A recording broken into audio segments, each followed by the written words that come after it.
जय हिंद। आज हम लोग इस वीडियो के माध्यम से क्लास 12 मैथ्स के chapter adjoint and inverse of matrix को शुरू करने जा रहे हैं। जैसा कि आप लोगों को पता होगा कि अभी तक हम लोग क्लास 12 के मैथ्स में बुक RS अग्रवाल से 3 चैप्टर को पढ़ चुके हैं। पहला चैप्टर आपका मैट्रिक्स, दूसरा डिटर्मिनेंट, अब तीसरा जो है आपका adjoint and inverse of matrix है। तो आपको जहाँ तक याद होगा कि पहले में जो हम लोग पढ़े पहले चैप्टर में मैट्रिक्स के बारे में जाने, मैट्रिक्स के सारी प्रॉपर्टी को हम लोग सीखें और मैट्रिक्स को क्या कहते हैं, किस तरह से सॉल्व किया जाता है, ऑपरेशन उसमें क्या क्या लगा सकते हैं, वो सब हम लोग जानकारी लिए मैट्रिक्स में। इसके बाद डिटर्मिनेंट में जो है वैसे मैट्रिक्स को लाया गया जो आपका स्क्वायर मैट्रिक्स था। तो सारे स्क्वायर मैट्रिक्स को हम डिटर्मिनेंट में भी कन्वर्ट कर सकते हैं और डिटर्मिनेंट में कन्वर्ट करने का मकसद ये था कि बहुत सारे ऐसे अलजेब्रिक एक्सप्रेशन हैं जो कि डिटर्मिनेंट के फॉर्म में आ जाते हैं और उसको सॉल्व किया जा सकता है। तो इसीलिए हमने यहाँ डिटर्मिनेंट जो बताया आपको, तो डिटर्मिनेंट के जितने भी प्रॉब्लम है उसका कुछ न कुछ वैल्यू होता है, उसका कुछ न कुछ सॉल्यूशन होता है। अब यहाँ क्या हम लोग को देखना है कि मैट्रिक्स और डिटर्मिनेंट दोनों को हम लोग मिला दिए।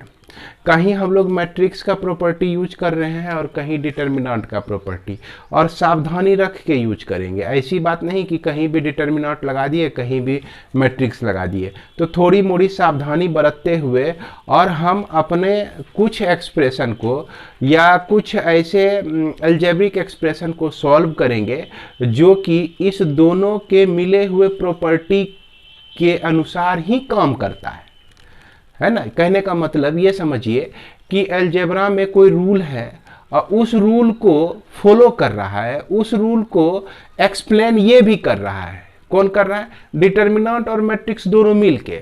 तो वैसे सब प्रॉब्लम का ही कॉम्बिनेशन यहाँ पर हम लोग देखने के लिए जा रहे हैं, इसमें एडजॉइंट और इन्वर्स में देखने के लिए जा रहे हैं। तो एडजॉइंट और इन्वर्स को पढ़ने से पहले आपको मैं याद दिलाना चाहूँगा कुछ बातें, क्योंकि कोई भी चैप्टर पढ़ेंगे तो कुछ ना कुछ बेसिक तो जानकारी होनी ही चाहिए भाई। बेसिक जानकारी नहीं होगी तो हम लोग बना नहीं सकते हैं कोई भी प्रॉब्लम। तो बेसिक जानकारी में पहली जानकारी ये दिमाग में बिठा लीजिए कि जितने भी आपका स्क्वायर मैट्रिक्स थे उसी को हम लोग डिटर्मिनेंट बना सकते हैं।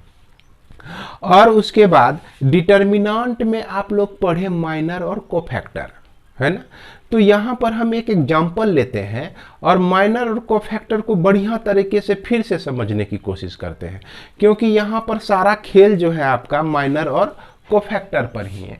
जैसे मान लिया जाए कि ये आपका एक कोई मैट्रिक्स है A11, A12, A13, है ना।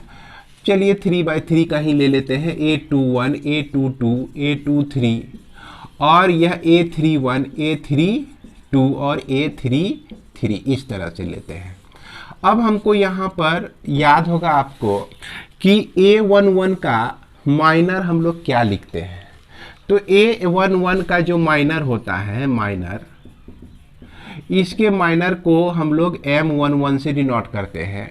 तो A11 का रो और कॉलम को आप डिलीट कर दीजिए, जो बच गया वही इसका माइनर हो गया। यानी कि A22, A23 और A32 और A33, ये इसका माइनर हो गया। यानी कि यहाँ पे लिखिए माइनर ऑफ A11 लिखिए। अब यदि कहे कि माइनर ऑफ A12 बताइए भैया क्या होगा, तो M12 आपको वहाँ पर सिंबल दिया गया था। तो A12 ये जो एलिमेंट देख रहे हैं इसका कॉलम और इसका रो को डिलीट कर दीजिए, हटा दीजिए, है ये जो है हट गया। बच गया क्या क्या, जो बचा आपका A21, A23 और A31 और A33, तो ये इसका माइनर बच गया। क्लियर है। माइनर निकालने के लिए आपको याद होगा इसी तरह से हम लोग माइनर निकालते हैं और सबका माइनर निकाल के समझाने की हमें लगता है ज़रूरत नहीं है, क्योंकि अगर आप ये दो समझ गए तो बाद बाकी सबका माइनर तो आप निकाल ही लेंगे।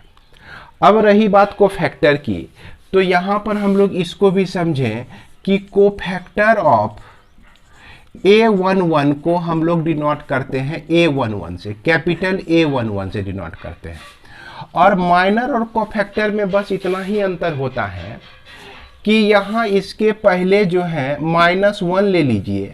अब -1 पे पावर जो है इसका जो आप सफिक्स देख रहे हैं 1 तो 1 + 1 से इस पर पावर डाल दीजिए और माइनर में जो कुछ भी है उसको यहाँ उतार दीजिए। A22, A23, आपका A32 और A33। तो ये हो गया भाई कोफैक्टर हो गया ऑफ A11 का।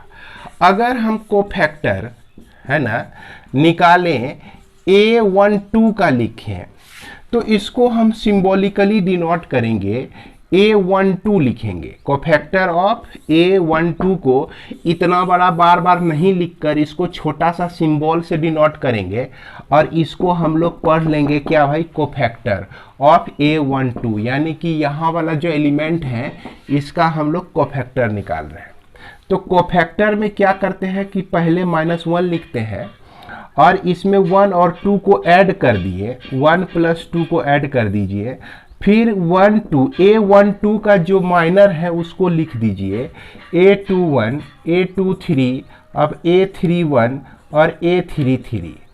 तो इस तरह से यहाँ पर जब इसको देखिएगा ना तो ये आपको देता है निगेटिव साइन। क्या देता है भाई, minus negative of A21, A23, A31 और A33। इस तरह से ये आपका निगेटिव साइन देता है। तो ये आपका कोफैक्टर हो गया, A12 हो गया। इसी तरह से आप A13 का भी कोफैक्टर निकाल सकते हैं, A21 का भी कोफैक्टर निकाल सकते हैं। तो जितने भी एलिमेंट हैं सबका कोफैक्टर आप निकाल सकते हैं। तो सब के कोफैक्टर को निकाल के जिस तरह से ये डिटर्मिनांट में सेटल हैं उसी तरह से एक डिटर्मिनांट बनाइए आप, है ना। किसका बनाइए भाई, कोफैक्टर्स का डिटर्मिनांट बनाइए। जैसे A11 का कोफैक्टर तो A11 हो गया, A12 का कोफैक्टर A12 हो गया, कैपिटल लिख रहे हैं। A13 का कोफैक्टर तो A13 हो गया, A21 हो गया, A22 हो गया, A23 हो गया, A31 हो गया, A32 हो गया और A33 हो गया। तो भाई इस तरह से कोफैक्टर तो आप लोग लिख लीजिएगा। कोफैक्टर को लिखने में बहुत ज़्यादा परेशानी तो है नहीं। अब जब कोफैक्टर का एक डिटर्मिनांट बना लिए हम लोग, क्या बना लिए, डिटर्मिनांट बना लिए। अब इसका आप लोग ट्रांसपोज निकाल दीजिए, यानी कि है ना, ये आप क्या कीजिए, मान लीजिए कि यह जो सेट है आपका, यह सेट B है। क्या है भाई, B है। इसको हमने क्या मान लिया है, B मान लिया है। B का ट्रांसपोज याद होगा आपको। तो B का ट्रांसपोज निकालने का रूल है कि रो को कॉलम में लिखते हैं और कॉलम को हम लोग रो में लिखते हैं। तो यहाँ पर देखिए कि यह A11, A12 और A13 जो है आपका चला आया, जो कि रो में था कॉलम में चला आया। फिर यहाँ देखिए A21, A22, A23 ये आपका रो में है तो कॉलम में आ जाएगा, A21, A22 और A23। अब फिर A31, A32 और A33 ये रो को कॉलम, कॉलम को रो में हम लोग कन्वर्ट कर दिए। अब ये जो कन्वर्ट किए ना, इसी को हम लोग कहते हैं adjoint of A, adjoint of A, ADJOINT, adjoint of A. इसको शॉर्ट में ADJA लिखते हैं हम लोग। एडजॉइंट ऑफ ए को हम लोग इस तरह से, ऑफ ए मैट्रिक्स को हम लोग इस तरह से डिफाइन कर सकते हैं क्या, कि adjoint A is the transpose of matrix of the corresponding cofactors of determinant A. तो इसमें जो है ट्रांसपोज ऑफ मैट्रिक्स, किसी मैट्रिक्स का आपको ट्रांसपोज लेना है, तो वो कैसा मैट्रिक्स का ट्रांसपोज लेना है, तो वो वैसा ही मैट्रिक्स का ट्रांसपोज लेना है जो कि बनता हो डिटर्मिनेंट ए के करस्पॉन्डिंग एलिमेंट का कोफैक्टर से।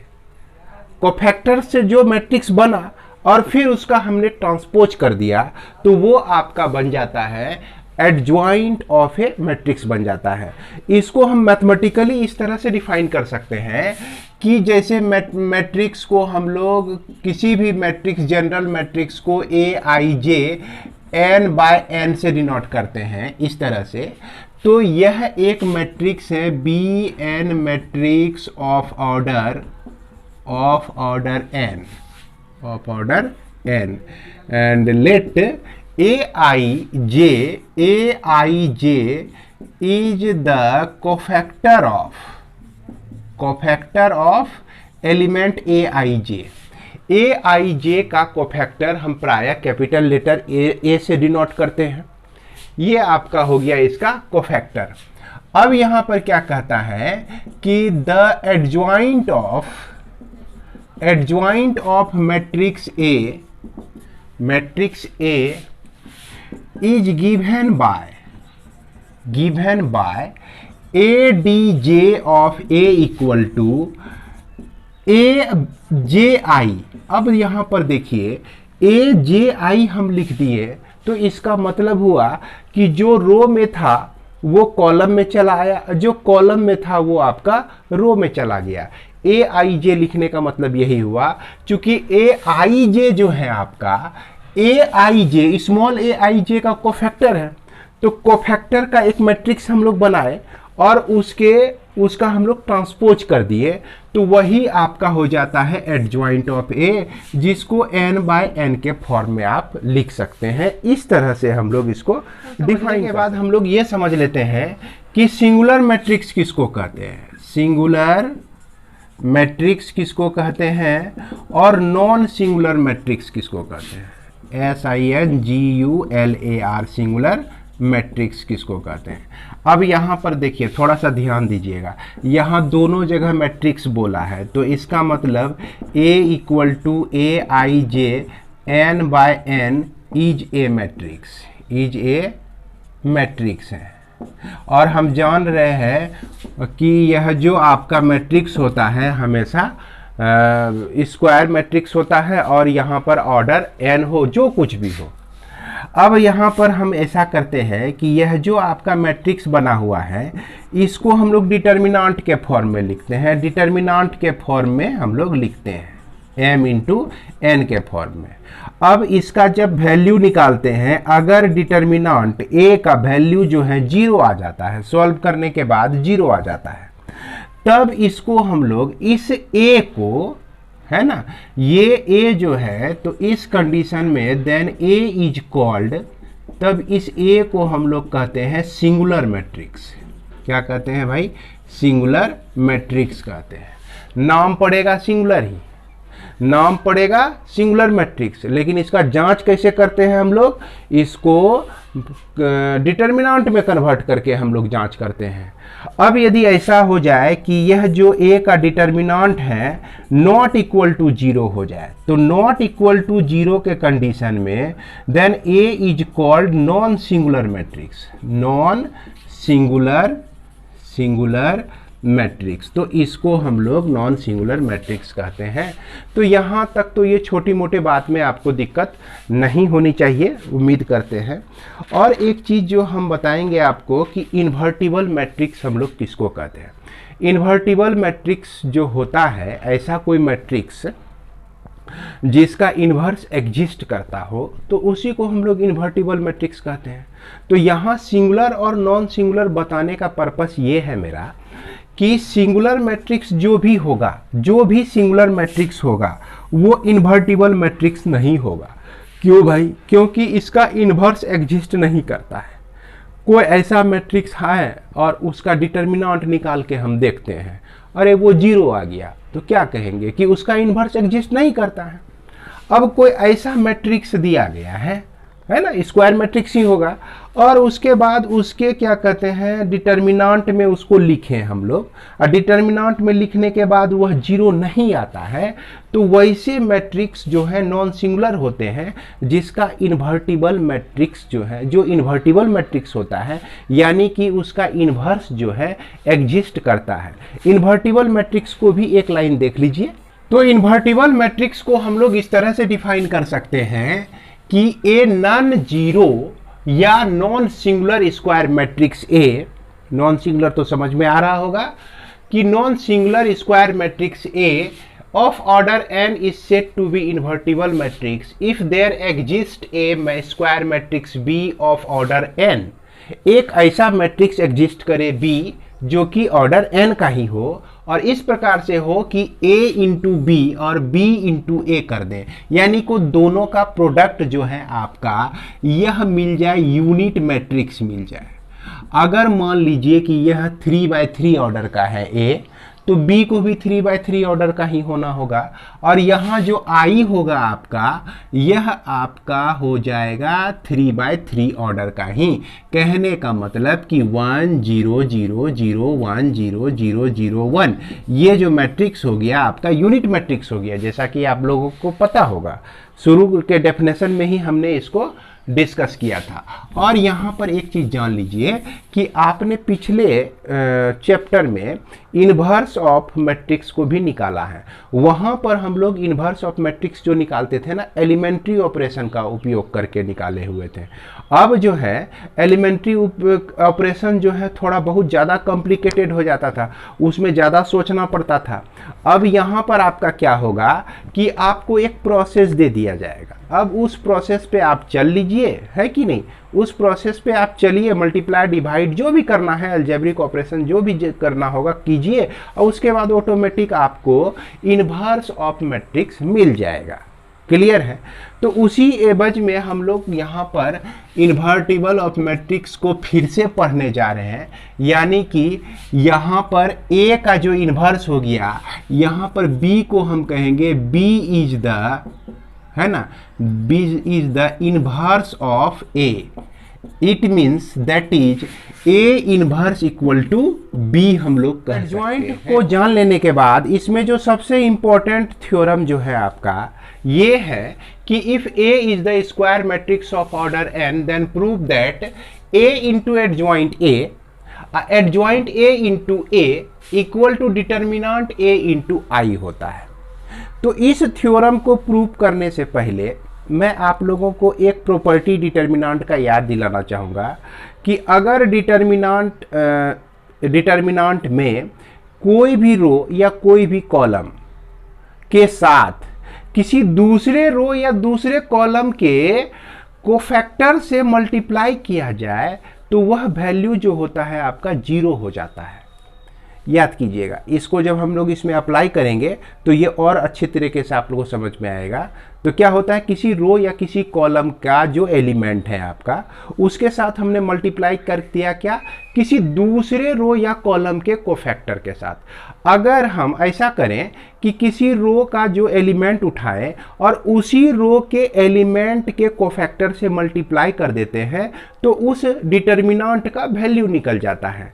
लेकिन अगर किसी रो का एलिमेंट को किसी दूसरे रो के एलिमेंट के कोफैक्टर के साथ मल्टीप्लाई करें तो वहां पर उसका वैल्यू 0 आता है। इस तरह का जानकारी आपको तो होगा ही, अगर शुरू से वीडियो को देखे होंगे तो इस तरह का एग्जाम्पल देकर भी हमने वहां पर प्रॉपर्टी को समझाया है।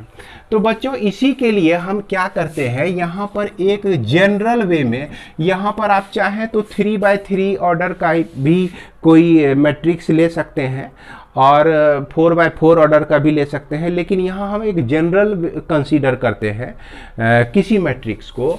लेट A जो है आपका A11 A12 A13 इस तरह से ये बढ़ता चला जाएगा, A1n तक जाएगा, फिर A21 A22 A23 और यह आपका A2n तक आया, फिर A31 A32 A33 और यह जो है आपका A3n तक आया। उसके बाद इसी तरह से हम लिखते चले जाएंगे और फिर AN1 AN2 AN3 और यह आपका ANN, ये आपका कोई n/n ऑर्डर का क्या है भाई, एक मैट्रिक्स है। ध्यान दीजिएगा, ये एक ऐसा चैप्टर है जहां मैट्रिक्स का और डिटर्मिनेंट का दोनों का समागम है यहाँ पर। अब याद कीजिए कि हम लोग एडजॉइंट A कैसे निकालते थे। एडजॉइंट A निकालने के लिए क्या होता था कि इसके करस्पॉन्डिंग एलिमेंट का कोफैक्टर्स, तो देखिए करस्पॉन्डिंग एलिमेंट का कोफैक्टर जो है A11 हो जाएगा, A12 हो जाएगा, A13 हो जाएगा और फिर A1n हो जाएगा। इसी तरह से हम लोग लिखते चले जाएंगे, है ना। अब लास्ट में अगर हम लिखें तो AN1, AN2 और AN3 और इस तरह से ANN, इस तरह से हम लोग लिखेंगे भाई, है कि नहीं। इसका कोफैक्टर हमने लिखा। अब कहता है कि इस कोफैक्टर का जो है ट्रांसपोज आप डालिए, वही जो है एडजॉइंट A होता है। तो इसका ट्रांसपोज हम लोग लिखते हैं, क्या करेंगे, जो रो में है आपका उसको कॉलम में ला देंगे। देख सकते हैं कि A11, A12, A13 है ना, और यह A आपका 1n हो जाएगा। अब फिर दूसरा रो आपका जो है A21 है, तो इसको लिखेंगे A21, A23, माफ करेंगे, A22, A23, A2n, इसी तरह से हम लिखते चले जाएंगे। और यहाँ पर जो है लास्ट वाला जो आपका हो जाएगा AN1, AN1, AN2 और यह AN3 और इसी तरह से आगे बढ़ते जाइए, ANN आ गया। तो यहाँ पर क्या हुआ कि इसका जो भी रो में एलिमेंट था वो कॉलम में चला आया, जो कॉलम में था वो आपका रो में चला आया। क्लियर है यहाँ तक। अब हम लोग को क्या करना है कि इस दोनों को मल्टीप्लाई कर देना है। काहे, क्योंकि देख रहे हैं कि यह जो है आपका A इंटू एडजॉइंट A लिखा हुआ है या एडजॉइंट A इंटू A लिखा हुआ है। तो जैसे आप A इंटू एडजॉइंट A करते हैं, है ना। अब यहाँ पर सोचिए, यह जो मैट्रिक्स आपका आने वाला है, तो सबसे पहला एलिमेंट जो आएगा आपका इस पूरे में रो में जितने एलिमेंट हैं और यहाँ कॉलम में जितने एलिमेंट हैं, सब एलिमेंट के साथ मल्टीप्लाई होगा और ऐड होगा। अब फिर उसके बाद जो है यह आपका पहला रो इस दूसरे कॉलम के एलिमेंट के साथ मल्टीप्लाई होगा, प्लस में आएगा, तब फिर आपका एक दूसरा एलिमेंट बनेगा। तो कहने का मतलब कि अगर इसको लिखें तो ये बहुत लंबी प्रक्रिया हो जाती है। तो इस लंबी प्रक्रिया से बचने के लिए बहुत सारा चीज़ आपको दिमाग में ही सोच के कर लेना है। अब देखिए कि हम जो है A11 को यहाँ मल्टीप्लाई करेंगे किसके साथ, A11 के साथ, A11 के साथ। अब फिर इसका A12 का प्रोडक्ट हो जाएगा आपका कैपिटल A12 के साथ। अब फिर यहाँ पर देखिए A13 का प्रोडक्ट हो जाएगा यहाँ A13 के साथ। अब फिर डॉट डॉट कीजिए, A1n का प्रोडक्ट हो जाएगा A1 के साथ। तो ये आपका तो अभी एक ही एलिमेंट मिला हुआ है। तो यह जो चीज़ है आपका, ध्यान दीजिएगा, यह जो चीज़ है, देखिए इसको समझिए कि एलिमेंट और इस एलिमेंट का कोफैक्टर, एलिमेंट और इस एलिमेंट का कोफैक्टर, एलिमेंट और इस एलिमेंट का कोफैक्टर, तो क्या देता है, डिटर्मिनेंट का वैल्यू देता है ना। किसी भी डिटर्मिनेंट का जब वैल्यू हम लोग निकालते हैं तो किस तरह से निकालते हैं भाई, तो किसी भी रो का एलिमेंट को मल्टीप्लाई करते हैं उसके कोफैक्टर के साथ। तो वही सिचुएशन यहाँ क्रिएट हो गया, यानी कि यह चीज़ जो है आपको क्या वैल्यू दे रहा है, यह वैल्यू दे रहा है आपको डिटर्मिनेंट A का वैल्यू दे रहा है। तो एक एलिमेंट आपको मिला। अब हम लोग क्या करते हैं, पहले रो को लेते हैं और दूसरे कॉलम के साथ मल्टीप्लाई करते हैं। तो देखिए पहला रो A11, अब फिर इसका दूसरा कॉलम जो है A21 हुआ। अब फिर इसके बाद A12 और दूसरा एलिमेंट इसका, माफ करेंगे यहाँ जो है आप कैपिटल यूज कीजिए, A22 हो गया। अब फिर तीसरा एलिमेंट A13, तो यहाँ A23 हो गया। तो इस तरह से आपका एलिमेंट आता है। अब ये जो वैल्यू होगा ना, ये वैल्यू आपका 0 हो जाएगा। क्यों भाई 0 हो जाएगा, क्योंकि हमने कहा था ना कि किसी भी रो को ले लीजिए, किसी भी डिटर्मिनेंट में कोई भी रो, और उसको मल्टीप्लाई कर दीजिए उसी के दूसरे रो के कोफैक्टर से। तो वही चीज़ हुआ। यहाँ आप देख रहे हैं कि यह रो है, लेकिन यह चीज़ जो है कोफैक्टर है किसका, इस रो का कोफैक्टर। देखिए A21 का कोफैक्टर A21, A22 का कोफैक्टर A22। तो कहने का मतलब कि पहला रो लिए और दूसरे के कोफैक्टर से मल्टीप्लाई करेंगे तो भैया ये चीज जो है आपका क्या आने वाला है, 0 ही आने वाला है। इस तरह से अगला टर्म भी आपका 0 ही आने वाला है, क्योंकि पहला रो रहेगा वहां और तीसरे रो का कोफैक्टर यहां आएगा। फिर आगे देखिए भी यह भी 0 ही आने वाला है। क्यों? क्योंकि पहला रो रहेगा और यहां पर चौथे रो का कोफैक्टर के साथ यहां पर मल्टीप्लाई होगा। क्योंकि इस तरह से सेट है कि चौथा जो कॉलम है वह कॉलम आपका चौथे रो का कोफैक्टर है। तो ये चीज फिर यहां आपका, और जब यहां पर आप आएंगे दूसरे रो में, जब आएंगे दूसरे रो को पहले कॉलम के साथ मल्टीप्लाई करेंगे तो 0 होगा। अब दूसरे रो को जब दूसरे कॉलम के साथ मल्टीप्लाई करेंगे आप, तो वो आपका फिर से डिटर्मिनेंट A ही आ जाएगा। तो इस तरह से जो है आपका वैल्यू आता चला जाएगा और अंत में आप देखेंगे कि यह 0 0 डॉट डॉट डॉट, फिर यह डायगोनल जितना एलिमेंट है आपका वह आ जाता है आपका डिटर्मिनेंट A के फॉर्म में। क्लियर है? डिटर्मिनेंट A के फॉर्म में तो आ गया। अब यहां पर एक रूल और है कि पूरे मैट्रिक्स में अगर हम कोई टर्म से मल्टीप्लाई करते हैं तो सारे टर्म को मल्टीप्लाई हो जाता है। अगर कोई एक चीज कॉमन निकालते हैं तो सारे टर्म से कॉमन आता है। तो यहां पर अगर हम डिटर्मिनेंट A कॉमन ले लें तो इसमें जितना भी डिटर्मिनेंट A है सब एक के बार में बाहर आ जाएगा और यह बच जाएगा आपका क्या, 1 0 0 0 0 0 बच जाएगा, फिर 0 1 0 इस तरह से बच जाएगा, फिर 0 0 1 इस तरह से बच जाएगा, और यहाँ जो लास्ट में है आपका 0 0 0 डॉट डॉट डॉट 0।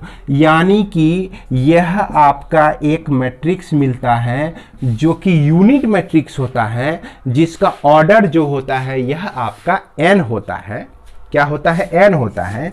इसीलिए A determinant into I n लिखिए या सिर्फ I लिख दीजिए, है ना, क्योंकि यहाँ I डिपेंड करता है इस A पर डिपेंड करता है। A का जैसा ऑर्डर होगा वैसा ही ऑर्डर यहाँ I का होगा। तो उम्मीद करते हैं कि आप लोग इसे समझ गए होंगे। और उसी तरह से जब एडजॉइंट A को A के साथ भी मल्टीप्लाई कीजिएगा आप, तो वही सिचुएशन मिलेगा, यही चीज आने वाला है। तो अतः हम लोग यहाँ पर इस रिजल्ट को ठीक तरह से याद रखेंगे, A इंटू एडजॉइंट A, और adjoint A into A equal to determinant A into matrix unit matrix. कैसा matrix? Unit matrix of order n, यानी कि जो ऑर्डर A का है वही ऑर्डर होगा यहां पे। तो अब क्या करते हैं कि अभी तक हम लोग क्या क्या पढ़ चुके हैं भाई? इन्वर्टिबल मैट्रिक्स अभी तुरंत आपको हम बताएं, उसके बाद हमने एक रिजल्ट भी बताया, A into adjoint A into A equal to इतना होता है। अब इस दोनों को यूज करके हम लोग किस तरह से निकाल सकते हैं, किसी भी मैट्रिक्स का इन्वर्स निकाल सकते हैं, उसको ध्यान देखिए। इसको आप समझ ही गए होंगे, ये हालांकि पूछा तो नहीं जाता है, इसको सिर्फ समझना जरूरी था। क्लियर है? इसके बाद हम लोग यही चीज को समझेंगे कि आखिर हम लोग इन्वर्स कैसे निकालेंगे भाई, है ना। इन्वर्टिबल मैट्रिक्स में हमने पढ़ा, ध्यान देंगे कि इन्वर्टिबल मैट्रिक्स में हमने पढ़ा कि A B हो या B A हो, यह जो होता है I के बराबर होता है। क्लियर है? और यहां पर B जो होता है आपका इन्वर्स होता है। यहां पर क्या होता है? A का इन्वर्स जो होता है यह आपका B होता है। यहां पर हमको निकालना है A इन्वर्स ही निकालना है। अब इस दोनों को कंपेयर हम लोग करते हैं तो अभी तो एक तरह का नहीं लग रहा है। अगर इसको हम ऐसे लिख दें A इंटू 1 बाय, इसको यह लेफ्ट साइड ले आइए, है ना, इसको आप लेफ्ट साइड ले, एडजॉइंट A, इस तरह से हम लोग लिख दिए, इस तरह से लिख दिए। कहने का मतलब कि डिटर्मिनेंट A को लेफ्ट साइड में लाके डिवाइड कर दिए, क्या कर दिए, लेफ्ट साइड में लाके डिवाइड कर दीजिए। ए एडजॉइंट ए था और इसको डिवाइड कर दिए डिटर्मिनेंट ए से। अब फिर इसको भी डिवाइड कर सकते हैं, एडजॉइंट ए था और यहाँ ए है और इसको भी हम डिटर्मिनेंट ए से डिवाइड कर दिए। तो लास्ट में क्या बचा आपका, आई बचा, देख रहे हैं आई बचा। अब इस दोनों को कंपेयर कीजिए, ए के जगह पे ए रहने देते हैं और इस बी के जगह पे आ जाता है 1 by determinant A adjoint A आ जाता है, क्लियर है। और उसके बाद इक्वल टू यहाँ भी उस तरह से 1 बाय डिटर्मिनेंट ए और यह एडजॉइंट ए आपका आ जाता है इंटू ए हो गया इक्वल टू आई। अब ये क्या कह रहा है कि अगर a इंटू बी, अगर ये जो आपका मैट्रिक्स है इसको हम b माने, इसको हम लोग b माने, तो ये b into A equal to I. और अगर ऐसा होता है तो a inverse equal to B लिखते हैं, a inverse equal to B लिखते हैं। तो b के जगह पर ये सारा चीज है, b के जगह पे भाई क्या है, ये सब कुछ b के जगह पे है। ये देखिए ये सब कुछ जो है किसके जगह पे है, b के जगह पे है। तो इसलिए हम लोग a इनवर्स जो लिखेंगे, क्या लिखेंगे, 1 बटा डिटर्मिनेंट a और एडजॉइंट a लिख देंगे। तो यही हमारा इनवर्स प्राप्त करने का फॉर्मूला हो जाएगा। अब यहां पर सारा चीज को रिवाइज कीजिए एकदम ठंडे दिमाग से। अगर मान लीजिए कि कोई भी मैट्रिक्स का आपको दे दिया डिटर्मिनेंट निकालना है, क्लियर है, माफ करेंगे इन्वर्स निकालना है, किसी भी मैट्रिक्स का इन्वर्स निकालना है, तो सबसे पहले उस मैट्रिक्स का हम लोग डिटर्मिनेंट में कन्वर्ट करके उसका वैल्यू निकाल लेंगे। तो चूंकि ये ए डिटर्मिनेंट में है, अब देखिए एडजॉइंट ए के लिए तो डेफिनेशन जान ही रहे हैं, तो किसी भी मैट्रिक्स के करस्पॉन्डिंग एलिमेंट का हम लोग कोफैक्टर्स लिखते हैं और कोफैक्टर्स का जब ट्रांसपोज कर देते हैं, कोफैक्टर्स का जब ट्रांसपोज कर देते हैं तो वही हमको एडजॉइंट ए दे देता है। तो उस तरह से करके एडजॉइंट ए निकाल लेना है और वह जो मैट्रिक्स दिया गया है उस मैट्रिक्स को डिटर्मिनेंट में कन्वर्ट करके उसका वैल्यू निकाल देना है और इस जगह हमको रख देना है। तो यही आपका हो जाएगा, क्या हो जाएगा, ए इनवर्स हो जाएगा। तो इस तरह के कई प्रॉब्लम हम लोग एक्सरसाइज में बनाएंगे और आपको एक्सरसाइज में सबसे पहला जो प्रॉब्लम मिलेगा है ना, एक्सरसाइज में इसमें जो सबसे पहला तरह का प्रॉब्लम पूछा जाता है, तो सबसे पहला प्रॉब्लम यही पूछा जाता है इसको कि A adjoint A equal to adjoint A into A equal to determinant A into I आपको प्रूफ करके दिखाइए, वेरीफाई करके दिखाइए। दूसरे टाइप का प्रॉब्लम में आपको इन्वर्स निकालना होता है। तीसरे टाइप के प्रॉब्लम में इस पर रिलेटेड आपका कुछ प्रॉब्लम होगा, है ना, A B equal to B A equal to I. और चौथे तरह का प्रॉब्लम, इसमें चौथा तरह का जो प्रॉब्लम आपको मिलेगा वह मिलेगा मैट्रिक्स पोलिनोमियल। मैट्रिक्स पोलिनोमियल के बारे में हमने आपको बताया है पिछले वीडियो के माध्यम से, आप उसमें जाके जरूर देख सकते हैं। अगर आप शुरू से देखे होंगे तो यह क्लास आपके लिए बेहद बेहद ही इजी। इन्वर्टिबल मैट्रिक्स के कुछ प्रॉपर्टी को हम लोग देखने जा रहे हैं, जिसमें सबसे पहला प्रॉपर्टी आपका है कैंसिलेशन लॉ। यानी कि अगर ऐसा हो कि ए बी मैट्रिक्स है, बी मैट्रिक्स है, क्लियर है, और उसके बाद ए सी इस तरह से लिखा रहे, तो यहाँ पर ए कैंसिल हो जाता है और आप इसको बी इक्वल टू सी लिख सकते हैं। तो आप जरूर कहिएगा कि सर इसमें कौन बड़ा बात है, ये तो हम लोग पहले से करते आ रहे थे। कहीं भी हमको 3x इक्वल टू 3y लिखा रहता था तो y तो हटाइए देते थे, कैंसिल कर देते थे। तो लेकिन यहाँ वो समझने की कोशिश नहीं कीजिएगा, यहाँ अलजेब्रा में ये रूल है, समझ गए। अलजेब्रा में जो है कैंसिलेशन लॉ लागू होता है, लेकिन मैट्रिक्स में भी लागू होता है। इसका प्रूफ हमको चाहिए ना भाई, तो हालांकि इसका प्रूफ भी है, हालांकि इसका प्रूफ अभी आप लोगों को पढ़ने की ज़रूरत नहीं है। दिमाग में इसको रखिए कि हाँ भाई कैंसिलेशन लॉ इसमें हम लोग लगा सकते हैं। अगर बहुत जानकारी लेनी है तो थोड़ा सा बुक को पढ़ेंगे, स्टडी करेंगे तो आप इसको भी समझ जाएंगे, ये कोई बहुत बड़ा चीज़ नहीं है। अब उसके बाद दूसरा नंबर कहता है कि रिवर्सल लॉ। तो इन्वर्स में रिवर्सल लॉ क्या होता है कि अगर ए बी का इन्वर्स हो तो इसको हम B inverse into A inverse ही लिखेंगे, तभी यह दोनों वैल्यू हमका बराबर होगा। ए इन्वर्स और बी इन्वर्स हम लोग नहीं लिख सकते हैं, क्लियर है।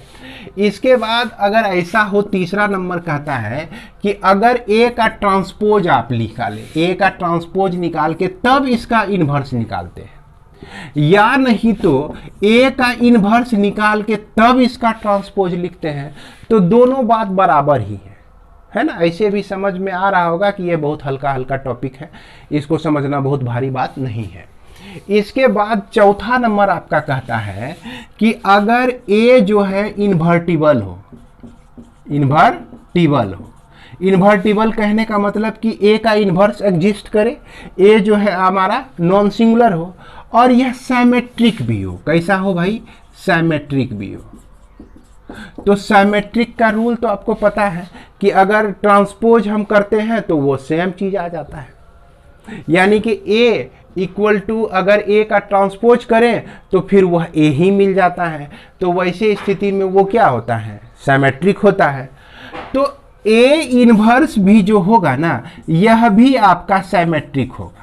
ए इन्वर्स क्या होगा? यह भी आपका सिमेट्रिक होगा। और यहाँ एक जानकारी और रख लीजिए कि अगर ए का इन्वर्स ए इन्वर्स है तो ए इन्वर्स का इन्वर्स जो होगा आपका ए ही होगा।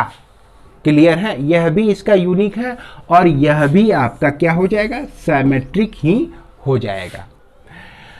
इसके बाद हम लोग एक रूल और जाने कि अगर ऐसा हो जाए एडजॉइंट ए बी आपको मिल जाए तो भैया इसको क्या करेंगे?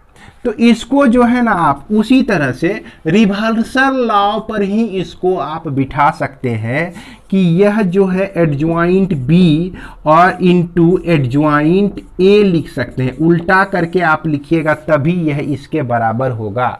यानी कि ए और बी मैट्रिक्स जिसको मल्टीप्लाई कर दीजिए और फिर उसके बाद उसका एडजॉइंट निकाल दीजिए और फिर उसके बाद बी का एडजॉइंट निकाल लीजिए और फिर ए का एडजॉइंट निकाल दीजिए और दोनों को आप इस तरह से मल्टीप्लाई कर दीजिए तो आपका वैल्यू जो है दोनों सेम आ जाएगा। तो यहां तक उम्मीद करते हैं क्लियर होगा। आपका थ्योरम है, यह क्या कह रहा है कि if A is non singular square matrix of order n then prove that this equal to A determinant. A क्या है आपका? डिटर्मिनांट पर पावर n-1 हो जाता है। तो इसको देखिए समझते हैं, एकदम कूल माइंड होके समझना है कि हम लोग जान रहे हैं कि भाई ए मैट्रिक्स है, एडजॉइंट ए भी क्या है? एक मैट्रिक्स है। लेकिन यह जो है अभी अभी तुरंत प्रूफ हुआ है कि डिटर्मिनांट ए इंटू आई हुआ है, प्रूफ हुआ है। अब क्या करते हैं कि हम लोग दोनों साइड जो है इसको डिटर्मिनांट के फॉर्म में कन्वर्ट कर देते हैं, दोनों साइड को। अगर कोई मैट्रिक्स ए जो है बी के बराबर हो तो determinant A of determinant B यह भी आपस में क्या हो जाएंगे? आपका बराबर हो जाएंगे। तो वही चीज करते हैं यहाँ पर।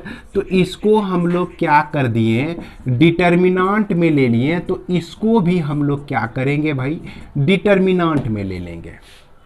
अब यहाँ पर एक चीज यहीं पर क्या कहते हैं, जबरदस्त ट्रिक है। क्या ट्रिक है कि डिटर्मिनांट में अगर कोई भी एलिमेंट हम कॉमन लेना चाहें तो वो एलिमेंट हमको कोई एक रो या कोई एक कॉलम में मिलना चाहिए।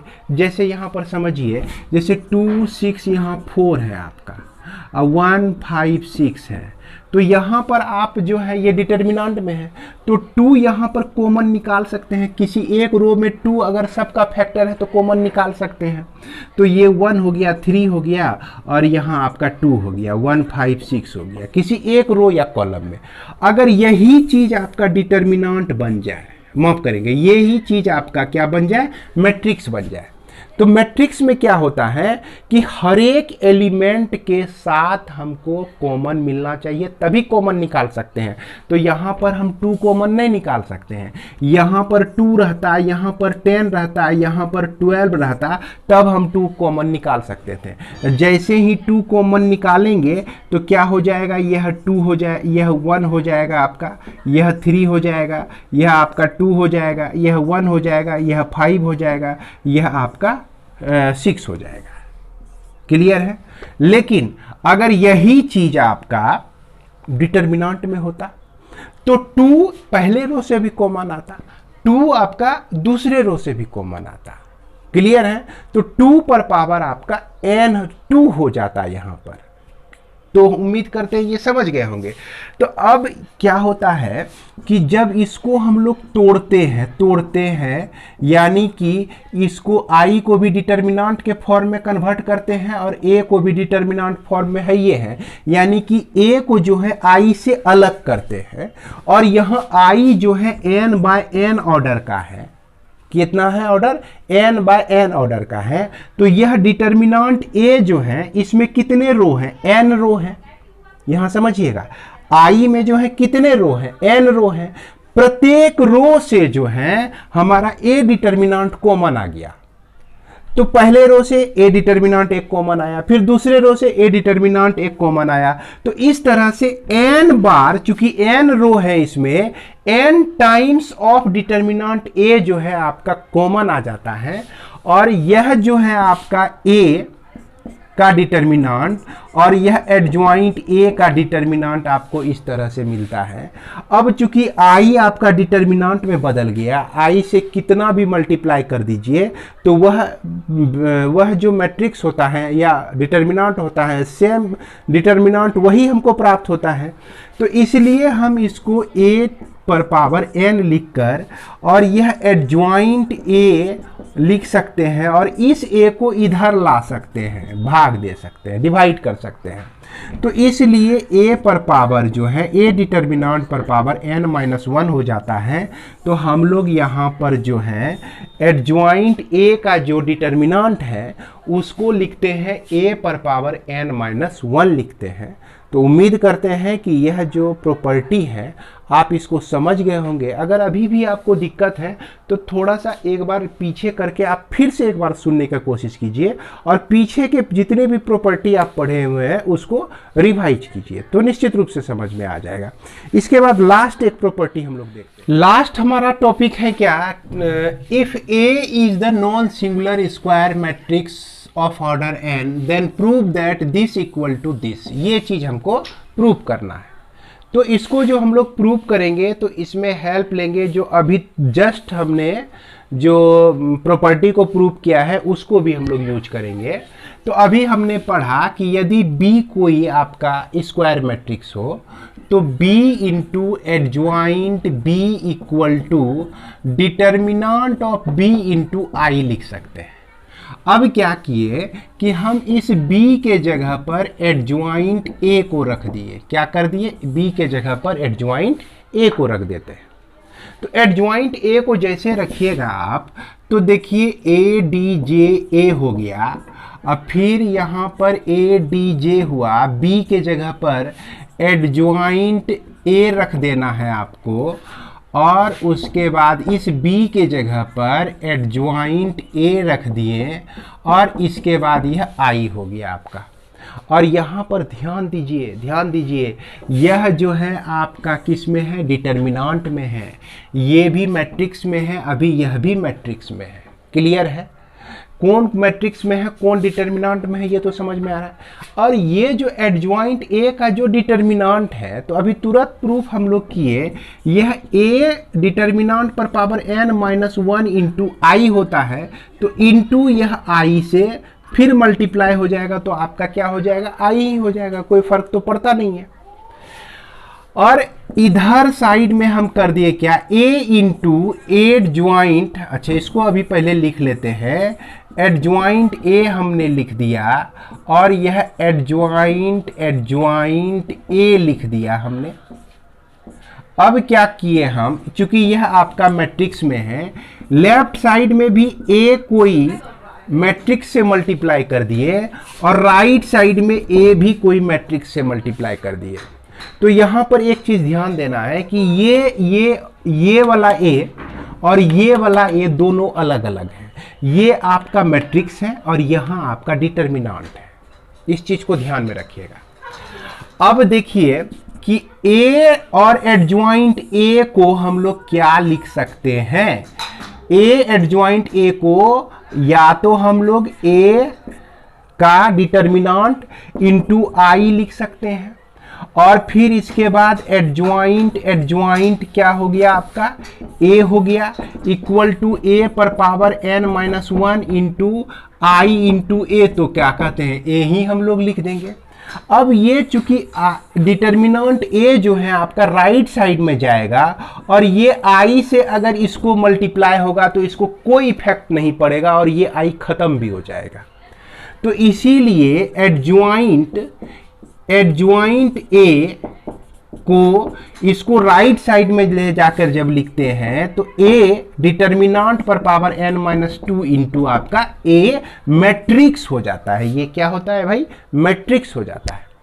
तो इस तरह से हम लोग इसको प्रूव कर सकते हैं। तो इस वीडियो के माध्यम से बच्चों आप लोगों को एडजॉइंट और इन्वर्स में जितने भी थ्योरम्स थे, जितने भी कॉन्सेप्ट थे, सारे कॉन्सेप्ट हमने डाल दिया है, समझा दिया है।